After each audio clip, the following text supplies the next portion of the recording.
Hi, my name is Dua, Hi, I'm Cindy. And I'm Maddie. and today we're going to be discussing postpartum depression. And I guess how it came about, the topic itself was we decided on doing cultural influences across like mental health. And I guess for me, the first thing that came up was postpartum depression. And I guess that also flags it for me as like that's probably something that is not spoken about enough or isn't addressed as much. I don't know about you guys. I agree, and I think it also is an issue where you can tell the different cultural implications, and there's a lot of differences across cultures because as, you know, like mothers and caretakers, there's a lot of different issues within those, I feel like. Yeah, and when Dua first said, let's do PPD, I had to ask her what it was. Yeah. Because I did not have that language in me, because growing up, I didn't hear about that. And when you explained the symptoms, I knew about, the things that new moms go through, but I didn't know there was a separate name for that condition, and it was taken as, a medical condition. So I think it was, a big thing that we all agreed that it's something that we can raise awareness on. Yeah, definitely. And that's interesting because what was it like, or what would you say how do people define it in Korea? Well, I was researching, and there is a word called 산후우울증, which is literally postpartum depression. But the thing is, not a lot of women have that language in them, so it makes it harder for them to express what they're going through, and because they don't know the name for it, they'll just think, they're in their cycle of, what's wrong with me. Yeah, I feel like it's somewhat similar for India too. I think it's usually just dismissed, and it's put out as a very that's a very Western thing. It's not so much a thing that we have in our culture. So it only happens in Western cultures. And I feel like that's the misconception, because I feel like there are people that move from India here, and then they learn about the term and they're like, oh, that's happening to me. And then I feel like for a lot of people in India, it's also just used as it's seen as a sign of weakness, oh, you're not fit to be a mother then. Well, and I think that even in Western culture is still true, where it's more named and called out that you have PPD, but people still don't want to be diagnosed or identified as somebody with PPD, because then there's that idea that you're a bad mom, or you can't take care of yourself or your kids or that kind of thing. Yeah. And I think also because in Western culture it's so independent, there's a lack of support systems, and I think that really also makes it a little bit different too. Yeah, no, and I think it becomes so hardcore, as you say, it becomes an actual thing when you diagnose someone with it, That's true. Versus when it's just oh, this is just traditionally how it's been done. I don't know, the way my parents, I've heard them describe it sometimes, is everyone goes through it. It doesn't need a diagnosis. You don't need to pathologize something like this. It's so normal. Yeah, well, and in the US at least, I don't know, but they have the baby blues is a very common kind of thing, and that's we kind of talk about that a little bit later. But that is my mom has said, her and all of her friends and her sisters and everyone had the first 6 weeks they were sad and they felt a little hopeless, but then she said once she hit the 6 week mark, then she felt fine. So it is interesting whereas then that is where you can actually get into the PPD once you hit that 6 week mark and beyond. Yeah, and kind of adding on to what you share, I think the cultural emphasis on endurance and self-sacrifice is a big thing in Asia and all around the world, to be honest. And that, I think that makes it harder for new moms to speak up their emotional struggles, because they don't want to be taken as bad moms or weak or a failure. So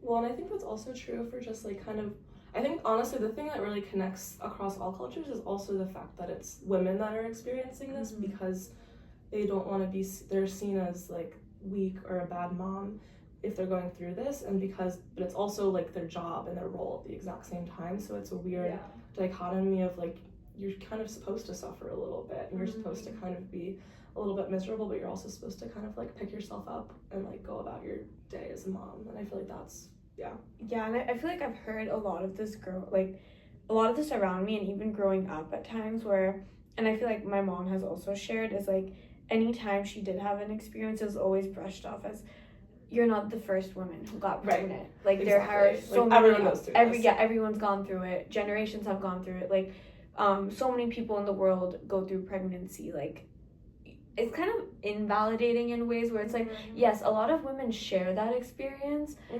but sharing an experience is just a part of it. When you're going through it, you're not thinking about, oh, so many other people also go through it. You're thinking about, this is what I'm feeling in this moment. Absolutely. And I feel like Ashley, and we'll put up the screenshots of the text, but when I asked my mom what it was for her, I think her two things was, one, I was a new wife in a new country, which I found interesting as like terminology, like new wife, because I feel like, again, it was her trying to fit into a place in her new role as a new wife, as a homemaker, as like a provider, but in a motherly sense, rather than focusing on, oh, I'm in a new country, I'm feeling certain ways. It was more so, I'm in a new country, how do I adapt?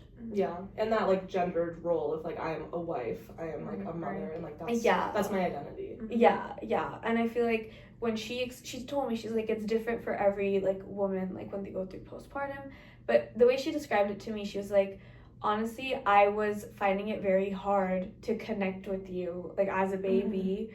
I was like, whoa, but you know, she said that, and she was like, it was so guilt driven, because there were moments I was like, I shouldn't even be thinking this way, but I do. And now she's like, if only I had known what it was that I was feeling, and my spouse, aka my dad, knew what it was. Like, she said that they read books on how to raise a baby, like, you know, all these things that help you, but there was no direction on postpartum, and like what to do when you feel this way. What to do when you feel this way, so that you can also be there, continue to be there for your child, of course, but be there for yourself too. Yeah, absolutely. Well, do we want to talk a little bit about what kind of the research defines postpartum? Yeah. See how different it is from what we know. So I can say a little bit. Postpartum depression is usually categorized as a mood disorder that occurs after childbirth, characterized by persistent feelings of sadness, anxiety, hopelessness, and exhaustion that interferes with a parent's ability to care for themselves or their baby. And it goes beyond the typical baby blues, and it can include symptoms like intense emotional and physical changes after childbirth, including severe sadness, hopelessness, irritability, anxiety, and trouble bonding with the baby. I feel like that hopelessness especially is like a really key part of it. I know like when I also talked with my mom about just like how she was after she had me, and she used the word, she just felt hopeless in the moment, and that really stuck out to me. Yeah, because it's like, what do you, like, you know, you don't know what goes beyond that. Like, you're just stuck in that same cycle till the feeling goes away. Right, exactly. Especially like you don't have a resource where you know that there's no one that they're gonna help. Yeah, that's really. And then I think and then some other facts that we collected was like, biological factors such as hormonal changes, physical changes during pregnancy can cause postpartum depression, and also previous history of depression increases risk of postpartum. And that kind of does segue into the DSM. So we learned that the DSM does not have an official definition for postpartum, right? It doesn't list postpartum depression as a separate diagnosis, but it falls under the category of major depressive disorder, right? With a specific specifier. Yeah, and I think that is kind of interesting, and honestly, we haven't done a ton of research on exactly why they categorize it that way, but I think I would definitely like to do more. And I do feel like it speaks to how it's just, I don't know, like it doesn't stand on its own, as like there is still like a lot of research to be done, and a lot more kind of like stigmas to undo to kind of get through it as a major label. Yeah. And then I guess kind of just segueing into like individualistic versus collectivist cultures, because of course it's also about your environment and your surroundings. Like, what are your thoughts on that? I think I read a lot of really interesting articles that kind of all came back around to the same point of it is really helpful to have a support system. So in a collectivist society, that is the most important thing. Yeah. But I also saw an article that talked about, like a lot of, in terms of treatment, if you're getting like more like doing some rituals, there's what is it called when there's the month after where they're kind of isolated? But basically the TLDR of it is that they did a lot of research and it was determined that if you had a lot of support and you were more likely to be more successful and have less postpartum depression occurrences. But if it was something like your support was your in-laws staying with you, or you're staying at your in-laws and you were stressed out and you didn't get along with them, if there was conflict in that sense, then it actually made your postpartum depression worse. So it was like women need the right kind of support, and I think that that's a really interesting nuance that like when we kind of put it into individualist or collectivist society, kind of like those two things, it doesn't necessarily leave room for that nuance of like what's actually helpful to the woman when she needs help. No, that's true. I agree with that. The research that I did also talks about how in family, like big family, they have to reduce practical burdens for new moms, but it may increase psychological pressure because the mothers may feel evaluated or judged with their style of parenting and their actions or emotions after giving birth, and also to the pressure to follow the norms that the family has following the generation. And I can like also speak a little to like a personal experience. I feel like so traditionally in Indian culture, the woman's like biological mother, like obviously mother comes, not biological, whoever she considers her caregiver, not the mother-in-law is basically what I was trying to say, but she comes to take care of her during that period. So like for example, my mom during my pregnancy would come and stay with me, and she would like help me up until like maybe 6 months after the babies come too. So my mom had her mom come during my like when she was pregnant with me. But for my brother, my dad's parents came, and there was like a significant difference. Like of course my grandfather was really helpful, even my grandmom to some extent, but like I know my mom did mention feeling a little like not weird, but just out of respect, not wanting to seek that help from them to the extent that she would feel comfortable just having her own mother do for her. And I know that for her it was like also a lot of pressure of like wanting to seem a certain way, wanting to like not be too reliable on them. And then also I feel like she kind of felt that pressure of like my mother-in-law has been through this, like she's had kids, I don't want to come like the whole all women go through this, right?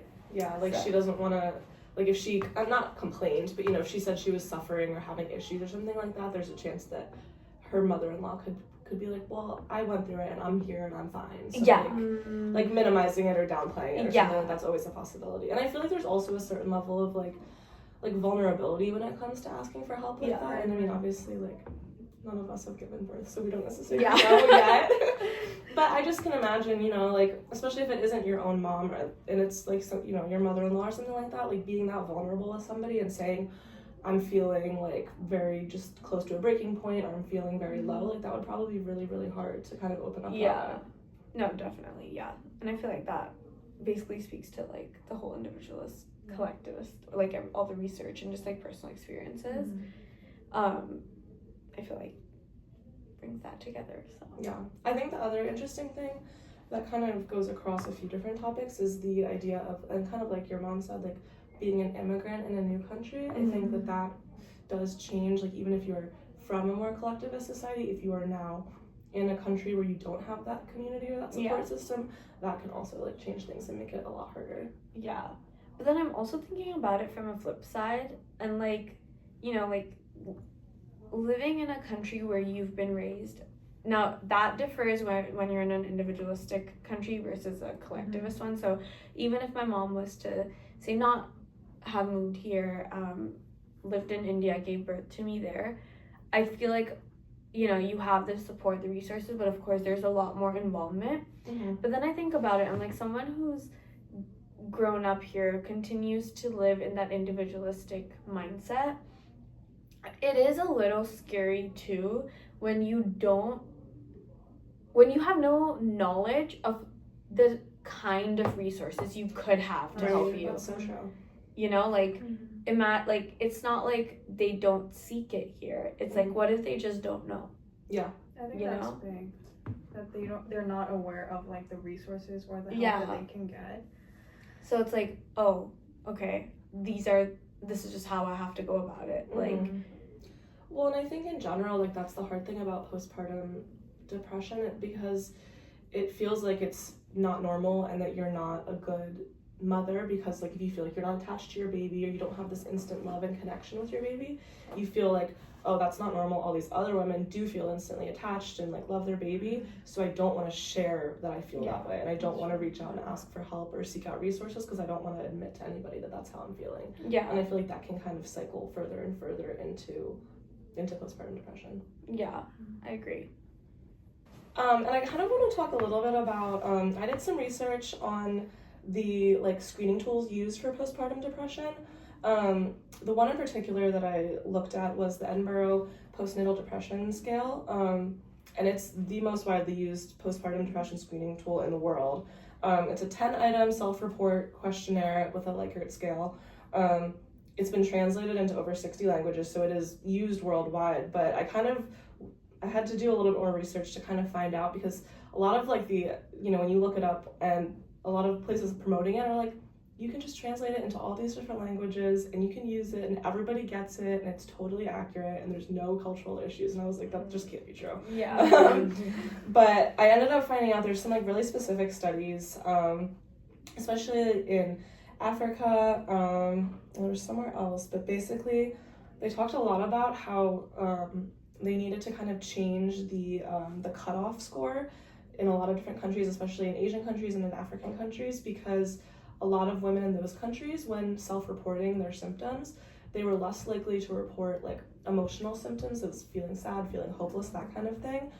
And so they would say, you know, they weren't feeling that way, that kind of thing. But then in a doctor's visit or something with a psychiatrist, they would report a lot of physical symptoms and a lot of somatic symptoms that were actually also conclusive with PPD. So researchers honestly had to go back a lot of the time to kind of reevaluate how they were asking the questions and kind of work through that. So a lot of these, a lot of the times when they do this self-assessment for women in other countries, especially Asian countries and African countries, they have to lower that cutoff score because people aren't going to kind of say anything about their emotions quite as much. So I thought that was really interesting, and just, like, they still use this assessment all over the world, but they have to kind of change how they use it in different countries, which is very interesting. Wait, so it's not an integrated part, like, it's not an integrated change, though, in the way they conduct? No, it's still the same questions. It's just, like, the scores that qualify you to have PPD are lower in Asian countries and African countries, which is really interesting. Does that still make it a little inaccurate, though? Like, I mean, from all of the research that I've seen, it looks like they don't, because they've done so many studies on how it kind of works out and plays out. But it is also different just because of the language differences and how it gets translated and that kind of thing, too. I think that study really talks a lot about how culture is a big thing around PPD. Yeah. How they have to shift according to different cultures and different norms. Yeah, interesting. Yeah, which means, like, it can't be a universal diagnostic tool. Like, they would have to. Well, and I think it just points out there. I think it kind of has just shown that, like, basically when giving it, if you're in a specific town in a specific country, like, you have to literally do considerations for that, like, that culture and that, like, population. Like, it just has to change regardless. And even, I mean, I would also argue even across Western nations, I don't think that the assessing it in Switzerland, where they have, like, great healthcare and women, like, you know, get paid maternal leave and that kind of thing, is probably going to be different than in the US as well. Yeah, we don't have, well, there's maternal leave. But there's maternal leave, but not paid maternal leave. But not leave. paid maternal leave. Yeah. I feel like that kind of also adds to the symptoms of PPD. Yeah. Because imagine if you're a single mother, and of course we won't be able to cover that in this podcast, but like just for future considerations, like imagine if you're a single mother and you have to take time off for obvious reasons, but you're not getting paid. So what do you do in that case? Do you like work somewhere? Like, I don't know, that's so stressful to think about. Yeah, and I think even just having in your mind knowing you have to go back to work earlier than you would want to, or be separated from your baby earlier than you would want to, it's like, that's kind of like, that's weighing on you already without the depression symptoms too. I feel like, and that fuels the guilt more. Oh my gosh, because then it's like, oh, as a mother I'm not as involved as I am, but it's also like I have to financially look after. So I feel like it's all like a cycle. Like it all feeds into the other. You can't win either way. Yeah. Well, and I think it's also kind of just speaks to the fact that depending on your level of privilege, and across the world too, not just in the US, that also just changes how likely you are and how affected you are by postpartum depression. I found some statistics that say, like, in the highest income countries, there's a significantly lower prevalence rate for PPD of 15%. And in developing countries where there's a lot like lower income countries, it's almost 20%. So there is like a really, really significant difference in the rates, just depending on, I mean, where you're born and where you happen to live and have your baby. That makes sense. Yeah. Yeah. No, it's true. And I think it also plays into the fact of like people from higher income backgrounds sometimes don't want to get diagnosed for these things because it is a image stain. And not to say that people from lower income backgrounds are necessarily putting themselves out there to get diagnosed, but I feel like you know, sometimes power comes into play, and it's like what you want will be out there, what you don't want. Yeah. I also did find though, in the US specifically, so rates of postpartum depression are nearly twice as high in low-income non-white women as they are in higher-income white women. But the one really interesting thing is it was a qualitative interview, and the women interviewed, a lot of them expressed worry about being diagnosed and their kids being taken away from them if they were diagnosed, which I thought was really interesting as like a barrier to diagnosis. So yeah, I thought that was just kind of, I mean, it's really sad to hear that was their fear, and I don't know how likely that is even as a possibility, but I do think that, like, I don't know, it brings up some like issues, and like we've talked about in class before, of just like what diagnosis means for people and how it changes their life, having that just on their file, on their record. And I think it's really interesting. Yeah. And it's like no one knows for sure or is able to verify how true some of these concerns are, you know, like, because it's like, oh, maybe they heard a story of somebody else who had it, and obviously in fear of even the possibility of that happening is enough to like steer away from it.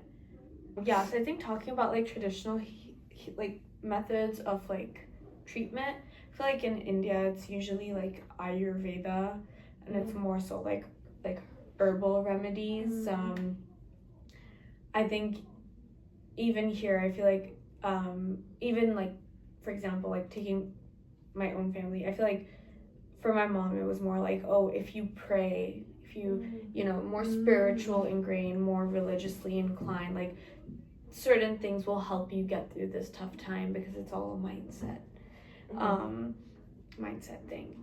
So I feel like that is the more cultural aspect of treatment, but yeah, I feel like the more, and I think that could even be true, I would imagine, for like white Christian American women too. Like, I think if they're religious or something like that, like they could definitely find, you know, religion and prayer as like a comfort in that sense as well.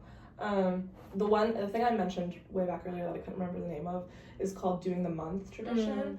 And that's popular in a lot of places, but essentially like keeping the mom home with the baby for about a month afterwards, and like I don't want to say isolating, but because a lot of times in-laws that are like parents come in and help as well, but it is like the mom is not supposed to be doing anything, and they're supposed to be staying at home and taking care of themselves and the baby and getting lots of support. And so I think that I mean, it kind of goes back to what we've been saying about how important support is. But then it is also like the article I read about it did say again the whole like it can be really helpful if the people that are helping the mom are really helpful and she wants their help, but it can also be really detrimental if the people who are helping her are stressing her out, or if she has certain expectations placed on her during that month, then it actually can make her symptoms worse. True. But I think, it still goes back to just having that support, and like we were talking about with maternal leave, having that time afterwards, like knowing you have an entire month after your baby's born to do nothing and take care of your baby, I think can be really helpful and really motivating. And having that without having other stressors continuing on the side, like that makes it an ideal. Yeah. I think there are medical treatments and counseling sessions recommended for this PPD, but like as we discussed, they don't speak up for their symptoms, so their chance of getting this treatment, like medical treatments, is less. So for my mom, she's also Christian, so she'd go pray. She didn't have her time like for herself because she had a lot on her plate after birth. So only thing that she did was to like pray. Or just walk. Literally. And that's really sad. And for them, those are the treatments, but of course, I feel like I think on a more medical basis, I think like antidepressants, and psychotherapy. And psychotherapy are more so the. But I feel like it also does go back to like what Cindy said of like if they're feeling stigmatized about even having these symptoms or having these thoughts, like it's almost like what good is the treatment if no one is going and seeking it out or getting a diagnosis or using like the tools and resources available to them that they might not know are available to them. So I feel like if we're talking about like PPD generally, like in this conversation about like what we're doing to kind of like reduce the stigma and kind of like make it more well known, I feel like the biggest thing is like having people talk about it as like a diagnosis and as like something that can be identified before even working on like treatments and that kind of thing. And I think now like nearing kind of the end of this podcast, we could discuss like some future considerations, and I know we touched a little bit on single mothers, but also I guess the rise of social media is very influential on how mothers perceive themselves, how they want or envision the life for themselves, and just about like the lack of genuinity expressed about the struggles. There are now more women coming out and expressing the like with full transparency what they went through and what it was like. But again, sometimes the way they talk about it versus what they're projecting on their social media are two different aspects. So there is an influencer I know, and like they'll always be like, it was hard for me, and they'll have like this whole write-up on Instagram. But then you see their other posts and you're like, are you really going through that? Like, because you'll see it's like the disconnect like the perfect image of the disconnect. And I know you can't always show the struggles of your life so out there, but then it's the perceptions, right? Like if I'm thinking like this and I'm not a mom yet, I'm just imagining what someone who is a mother, a new mother, is going through when they're seeing this. Is like, am I not doing it right? You know? It makes me think of, and this is maybe a little bit of a silly example, but the Secret Lives of Mormon Wives, there's an influencer on the show. She's one of the people, she's like a reality star, and she was filmed during one of the seasons, like completely stuck in her bed. She was actually experiencing, I think, like peripartum depression, but while she was pregnant, she was severely depressed enough that she had to leave the show and like go and seek treatment. And it was, she allowed the cameras to come in and like really show her in a really vulnerable state, and I think that was probably pretty impactful for a lot of people. But then cut to 1 year later, and she's on Dancing with the Stars. And it's like hard because she's a reality star. She has millions of dollars in brand deals and a really supportive family and that kind of thing. So it is like, it's hard to see like all of the things that she's had to help her kind of move past that and get treatment, and then now she's so successful. And I feel like that would be really hard if I was somebody that was struggling with this issue, like seeing somebody else who's like so rich and successful like move past it almost. Yeah, and I feel like I'd also be like, wow, the time you were like going through postpartum did not take away from your ladder of progress of success. Absolutely. Like I would be like, wow, from like if what I'm feeling through my postpartum or when I'm like, you know, diagnosed with it, it's going to take away chunks of my life in that moment that are probably in someone else's life valuable time for me to build something or do something for myself, but I'm not able to.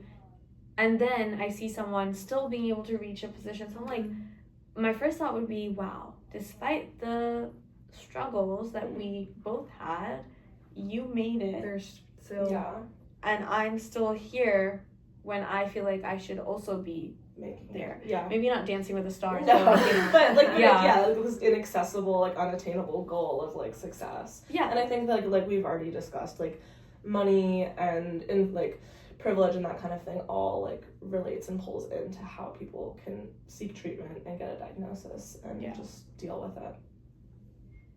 Like even body image, right? Like there are some moms whose metabolism is better and they're able to kind of like bounce back into a certain body type that they want. And there's some others who aren't able to, or it takes longer, and I feel like that's also such a huge factor.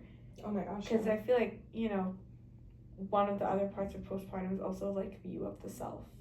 Yeah. You know, like it's true. Well, and I think also like I think again with like the maternal leave kind of thing, like one mom who's at home and has maternal leave might see someone else going back to work 6 weeks after.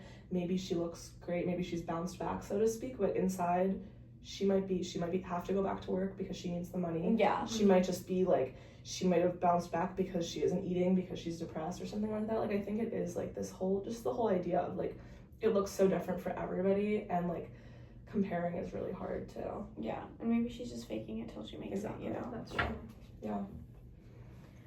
Yeah, I think I think a lot of future considerations could be made for just, I think, the idea of what we think of motherhood as young women in America and in the world in 2025, like how we perceive ourselves, how we perceive others as mothers, and like how that relates to, you know, diagnosis and treatment and just all of those kind of perceptions. Yeah, and you know, you mentioned young mothers, and I also think with just like understanding now that age is also a factor, like mothers that are older, you know, that had their pregnancies later, how does that impact? Like I'm sure I don't want to say the impact is more, but I do think that the impact is severe because it's age. It's also, if you've already been diagnosed with depression, how does that impact? It's also, you know, as an older mother, I feel like a lot of older mothers, like speaking to like some family members that are older mothers, they feel like a lot of the energy that they had when they were younger is not the same ones they have now, and that's also adding on to like the aspects of postpartum depression. Yeah, I totally agree. I think like we talk with our moms and comparing what they went through and how PPD is viewed right now, it still needs more awareness, but I think it did make a big development compared to what our moms went through.